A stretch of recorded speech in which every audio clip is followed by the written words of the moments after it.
আসসালামু আলাইকুম প্রিয় উদ্যোক্তা ভাই ও সেলসম্যানেরা, আপনাদের জন্য আমরা কিন্তু ধারাবাহিকভাবে উদ্যোক্তাদের এবং একজন সেলসম্যানের যে কাজের প্রোডাক্টিভিটি কমে যায় সেই বিষয়ে কিন্তু বলে আসছিলাম।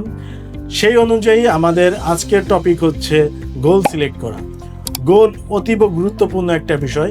আমরা যারা সেলসম্যান আছি তারা অনেক সময় এই গোলের বিষয়ে জানি না, কিভাবে গোল সিলেক্ট করতে হয়, গোল জিনিসটা কি এবং কেনই বা আমরা এটা ফলো করব।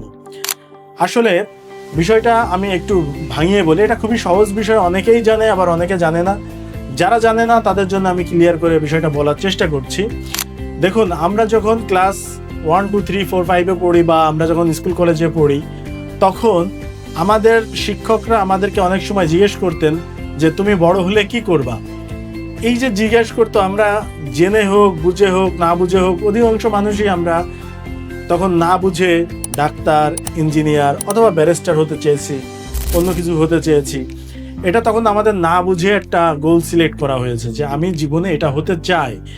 তো পরবর্তীতে এটা আমরা অনেকে অ্যাচিভ করতে পেরেছি, অনেকে পারি নাই, কারণ হচ্ছে এটা আমরা না বুঝে এই গোলটা সিলেক্ট করছি।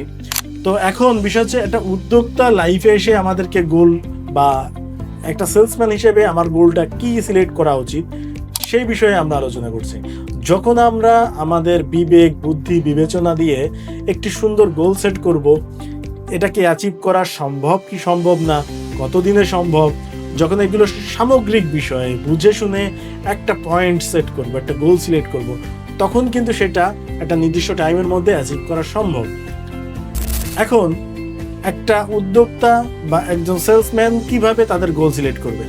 একজন ব্যবসায়ী তার সেলসম্যানের জন্য সিলেক্ট করে দিতে পারে আগামী মাসে আমার সেলসম্যান সে 1 থেকে 50টা কাস্টমার একটা সুন্দর লিস্ট করবে, কাস্টমারদের সাথে ডিল করবে এবং এদেরকে প্রপার ওয়েতে ডেলিভারি দিতে পারবে, প্রোডাক্ট ডেলিভারি দিতে পারবে। তো এই যে একটা গোল সিলেক্ট করে দিলাম, এটাকে আমরা আরও বাড়াতে পারি ব্যবসায়ের ধরন অনুযায়ী।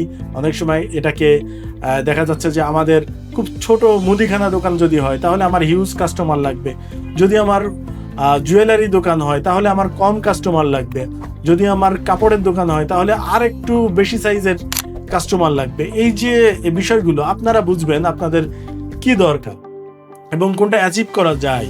সেই অ্যাচিভেবল এমন একটা টার্গেট আমরা আমাদের সেলসম্যানদেরকে দিব এবং সে পর্যায়ক্রমে ধাপে ধাপে প্রত্যেক দিন এই অ্যাচিভমেন্টটাকে সে ভাঙবে, ভেঙে ভেঙে ভেঙে ভেঙে তার অ্যাচিভমেন্টটাতে পৌঁছে যাবে। যেমন ধরেন, আমি যদি বলি যে 1 মাসে 30টা কাস্টমার আনতে হবে, তাহলে 1 মাসে 30টা কাস্টমার মানে পার ডে তাকে একটা কাস্টমার ডিল করতে হবে। এটা কিন্তু তখন তার জন্য অনেক সহজ একটা বিষয় হয়ে গেল। তো এই যে আমরা ভেঙে ভেঙে কাজ করছি, এই গোলটা তাকে দিতে হবে।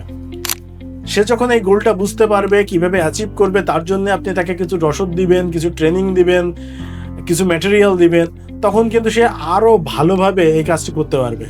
আর যখন আপনি তাকে মান্থলি, উইকলি, ডেইলি একটা টার্গেট দিবেন, তার পরবর্তীতে আপনি 6 মাসের গোল, 1 বছরের গোল এগুলো দিবেন, তখন আপনি দেখবেন আপনি একটা ভালো আউটপুট পাচ্ছেন। আপনার দোকানে যদি 5 জন সেলসম্যান থাকে, 5 জনকে যদি আপনি এভাবে টার্গেট দিয়ে দেন, 3 জন ভালো করবে, 2 জন ফেল করতে পারে অথবা এভারেজ করতে পারে। বছর শেষে আপনি দেখবেন আপনার গত বছরে যে সেলস হয়েছে তার কয়েক গুণ বেশি সেলস এবছরে হবে। শুধুমাত্র সুন্দর করে গোল ক্লিয়ার করে দেওয়া, কিভাবে অ্যাচিভ করবে সেটা বুঝিয়ে দেয়া এবং এটাকে ডিভাইডেড করার কারণে। আশা করি আপনারা সুন্দরভাবে বুঝতে পেরেছেন। আসলে আমাদের দেশে ছোটোখাটো অনেক দোকানে এই বিষয়গুলো নিয়ে মোটেই ভাবে না, তাদের জন্য আমরা ভিডিওটি করেছি। যদি আপনারা এইভাবে গোল সেট করে করতে পারেন, আমি আশাবাদী আপনারা খুব দ্রুত রেজাল্ট পাবেন এবং আমাদেরকে কমেন্টে এটা জানাবেন। ধন্যবাদ সবাইকে।